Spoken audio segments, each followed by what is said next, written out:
Our last section of buttons in the toolbox is the visibility section. Now, what I'm going to do is come up here to File, and let's choose Open, and let's grab, anybody will do. Let's grab DM Sanctuary. Give that a second to open, and pow, here we are. Now, I'm going to fly over here. So it doesn't really matter who I have selected. This is just kind of as a demonstration. But if we select, say, this little static mesh. In fact, let's grab this guy, this kind of pillar static mesh. You see him selected blue here in the perspective viewport. We have 4 buttons over here. We have Show Selected Actors Only, Hide Selected Actors, Invert Selection, and Show All Actors.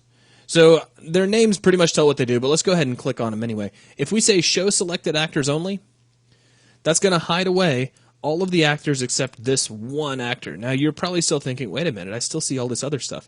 These are BSP brush geometries. Basically, this is the CSG, the world geometry that has been built for our level. So we can't just make that disappear. If we want to make that disappear, we can hit the Q key, and that will go away.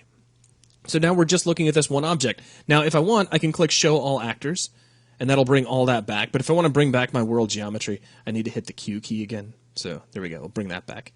Now, our next button is to hide selected actors. So if I need this pillar to go away for some reason, just click Hide, and it goes away. Very simple. So we'll click Show All Actors and bring that back, and then we can invert our selection. So if I have this pillar selected, and I click Invert Selection, now everybody else is selected, which looks pretty complicated. And we could say Hide Selected Actors, and that makes everybody else disappear.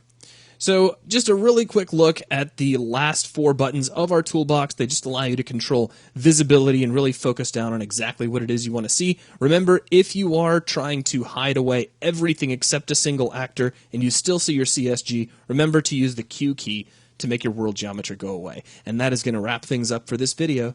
Thanks a lot.